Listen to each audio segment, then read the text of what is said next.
Hi friends, welcome to SMS சமையல். இன்னைக்கு நம்ம வீடியோல என்ன பார்க்க போறேன்னா சுண்டக்காய் வச்சு ஒரு சட்னி பண்ண போறேன். வாங்க எப்படி பண்ணலாம்னு பார்க்கலாம். அதுக்கு தேவையான பொருட்கள் சின்ன வெங்காயம், ஒரு மீடியம் சைஸ்ல பல்லு, ஒரு 2 பல்லு தேங்காய், 2 தக்காளி, ஒரு 10-15 பூண்டு, சுண்டக்காய், புளி, வரமிளகாய், இதுக்கு கருவேப்பிலை, இதுக்கு தாளிக்க கடலைப்பருப்பு, உளுந்தம்பருப்பு. இதுதாங்க இதுக்கு தேவையான பொருட்கள். இப்போ வாங்க ஸ்டெப் பை ஸ்டெப்பா நம்ம இப்போ பண்ணிடலாம். ஃபர்ஸ்ட் நம்ம சுண்டைக்காயை போட்டு வறுத்துக்கலாம்.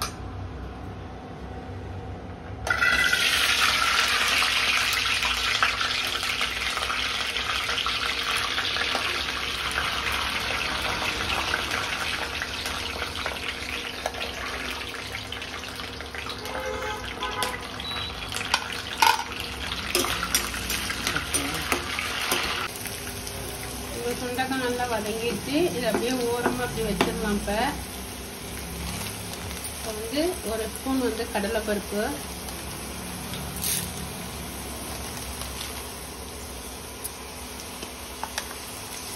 ஒரு ஸ்பூன் உளுந்தம்பருப்பு,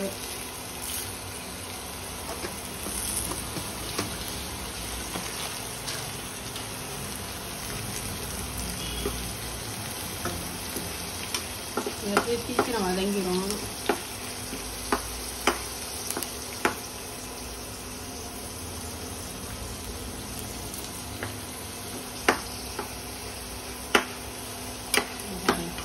நல்லா வதங்கிடுச்சு. நல்லா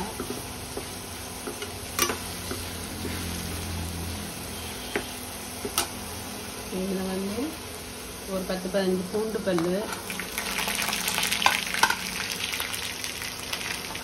காஞ்ச மிளகாய்,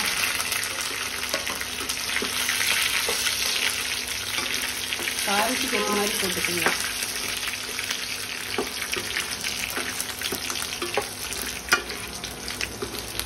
இப்போ இந்த ஸ்டேஜில் சின்ன வெங்காயம் தான் ஆட் பண்ணணும்.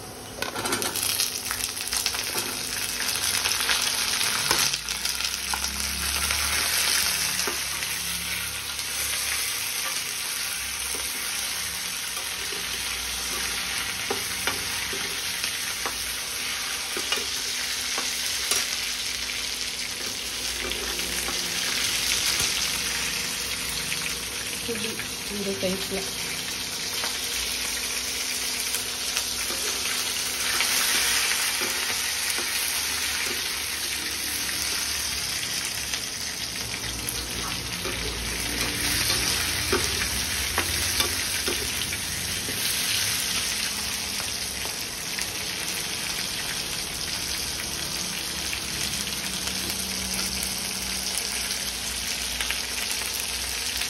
சட்னிக்கு தேவையான அளவு சால்ட்டு,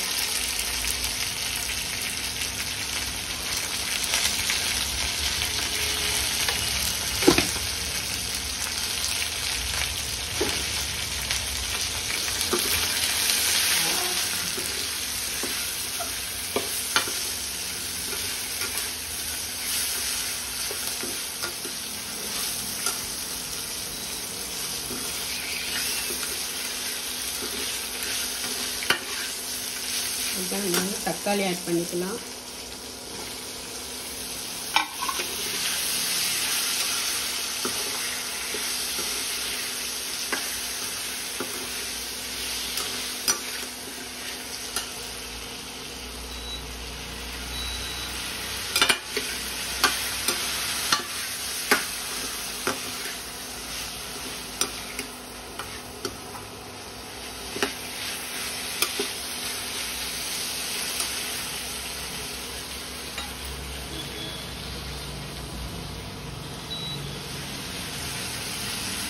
ஒரு கைப்பிடி அளவு கருவேப்பிலை,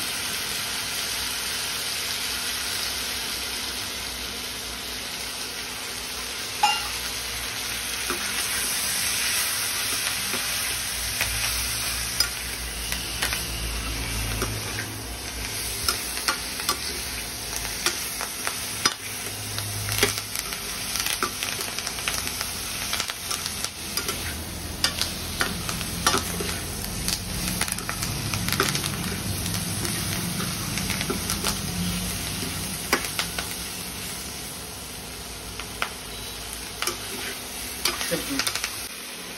இப்போ வந்து தேங்காய் போட்டுக்கலாம்.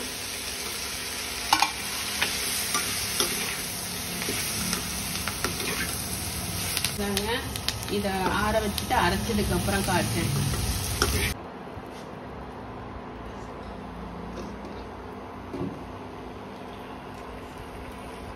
இப்போ வந்து நான் அரைச்சி எடுத்துட்டு வந்துட்டேங்க.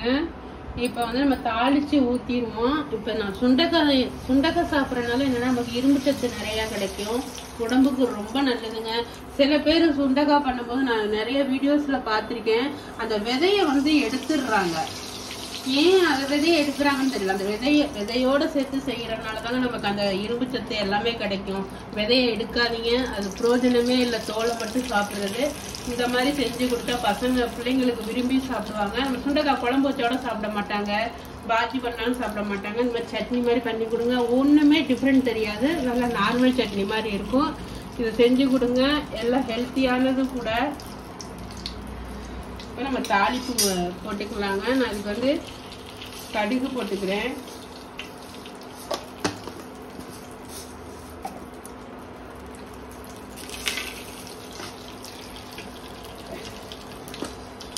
இதோட கொஞ்சோண்டு ஒரு 1/4 டீஸ்பூன் வந்து உளுந்து போட்டுக்கிறேன்.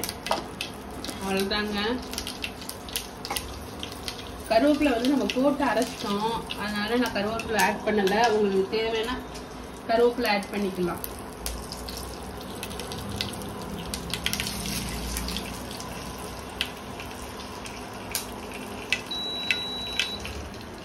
அவ்வளோதாங்க. இப்போ நம்ம தாளிப்பை வந்து இதில் ஊற்றிக்கலாம்.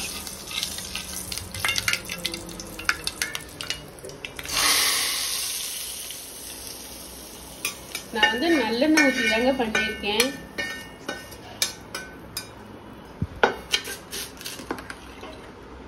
பாருங்க எப்படி இருக்குன்னு. இட்லி, தோசை, நம்ம ரைஸு கூட தொட்டு சாப்பிட்டுக்கலாம். ரைஸில் கூட அதை கொஞ்சோண்டு போட்டு அப்படியே தேங்காய் எண்ணெய் ஊற்றி சாப்பிட்டு சுடு சாதத்தில் நல்லா பசிஞ்சு சாப்பிட்டிங்கன்னா நல்ல டேஸ்ட்டாக இருக்கும். அவ்வளோதாங்க, நம்ம சுண்டைக்காய் சட்னி ரெடி ஆயிடுச்சு. இதை செஞ்சு பாருங்கள். செஞ்சு பார்த்துட்டு கமெண்ட்ல சொல்லுங்கள். இந்த வீடியோ பிடிச்சிருந்தா லைக் பண்ணுங்கள், ஷேர் பண்ணுங்கள், சப்ஸ்கிரைப் பண்ணுங்கள், பக்கத்தில் உள்ள பெல் பட்டனை ப்ரெஸ் பண்ணிடுங்க.